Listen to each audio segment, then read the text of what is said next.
Pengamanan di kawasan gedung Mahkamah Konstitusi diperketat sejak pagi jelang sidang putusan pelanggaran kode etik Hakim sore nanti. Sejumlah anggota polisi bersenjata lengkap disiagakan di sekitaran kawasan gedung MK. Polisi juga menerjunkan anjing pelacak untuk mengantisipasi ancaman yang mungkin terjadi seperti ancaman bom dan lain sebagainya. Sejumlah kendaraan taktis Barakuda Brimob juga disiagakan di lokasi ini. Dilaporkan akan ada sejumlah aksi dukungan maupun yang menolak terkait dugaan pelanggaran kode etik Hakim MK pada Selasa siang.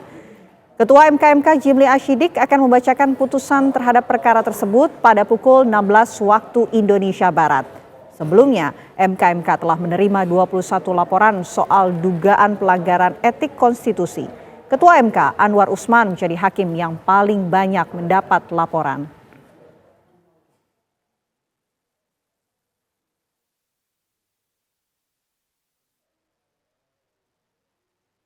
Majelis Kehormatan Mahkamah Konstitusi (MKMK) akan memberi putusan atas dugaan pelanggaran etik Hakim Konstitusi pada Selasa sore nanti.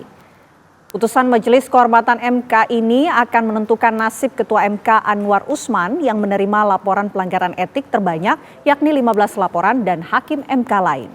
Sidang pleno pengucapan putusan diagendakan akan dibacakan majelis pada Selasa sore pukul 16 waktu Indonesia Barat. Sebelumnya MKMK telah mengirimkan surat pada 21 pelapor dan pemberitahuan pada tim terlapor untuk mengikuti jalannya persidangan. MKMK juga sebelumnya telah menggelar rapat tertutup jelang putusan pada Senin siang lalu.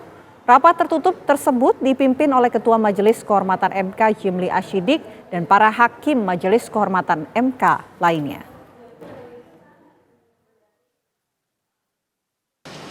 MKMK sudah mengagendakan sore nanti pukul 16 di ruang sidang pleno Mahkamah Konstitusi di Gedung 1. Itu agendanya pengucapan putusan, sidang pleno pengucapan putusan MKMK yang bersifat terbuka untuk umum. Dari kemarin MKMK sudah mengirimkan surat panggilan kepada 21 pelapor, juga pemberitahuan kepada hakim terlapor, boleh daring, boleh luring, nanti pukul 16. Dan untuk mengetahui kondisi terbaru dari gedung Mahkamah Konstitusi, kita sudah terhubung bersama rekan kami Kurnia Amal yang saat ini berada di gedung Mahkamah Konstitusi. Amal, putusan akan dibacakan oleh MKMK pada pukul 16 waktu Indonesia Barat. Siapa saja yang nampak sudah hadir di sana? Baik, selamat siang Vena Kintan dan juga pemirsa TV One. Betul sekali, pada pukul 16.00 waktu Indonesia bagian Barat nantinya akan dibacakan putusan dari Majelis Kehormatan MK terkait dugaan tindak pelanggaran etik yang dilakukan oleh Ketua MK dan juga para hakim konstitusi.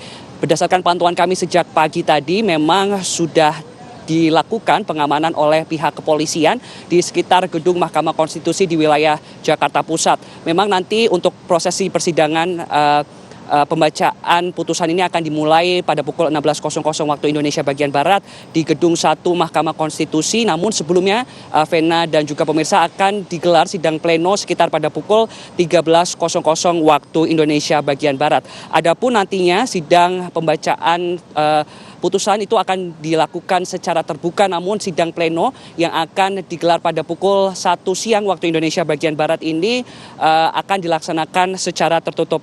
Dapat kami informasikan, tadi pagi kami telah mengkonfirmasi dari juru bicara MK Fajar Laksono bahwasannya MKMK sudah mengirim undangan terhadap pelapor dan juga telapor, di mana untuk sidang putusan nanti pada pukul 4 akan dilaksanakan secara daring dan juga secara luring.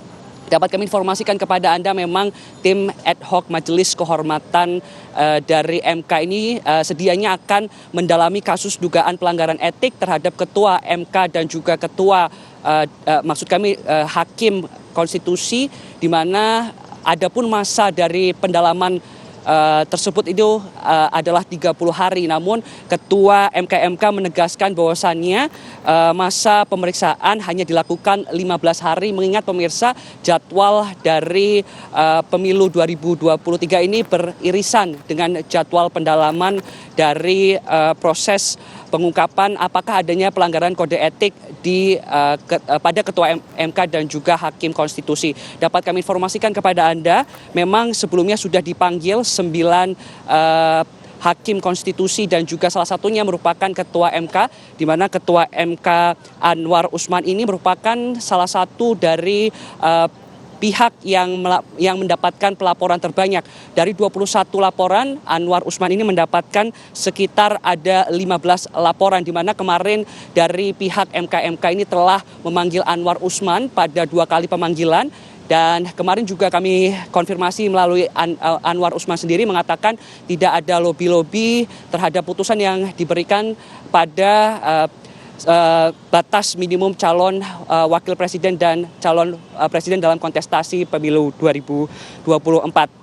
Dan nantinya pemirsa, setelah putusan ini nantinya akan dilihat apakah ada pelanggaran etik yang dilakukan oleh Ketua MK maupun Hakim Ketua, dan nantinya akan dilakukan sanksi apabila ditemukan pelanggaran etik berupa yang paling berat diantaranya adalah pemecatan tidak hormat. Vena dan juga pemirsa, demikian laporan saya langsung dari Gedung Mahkamah Konstitusi di Jakarta Pusat. Kembali ke Anda di studio. Baik, Kurnia Amal melaporkan langsung dari Gedung Mahkamah Konstitusi.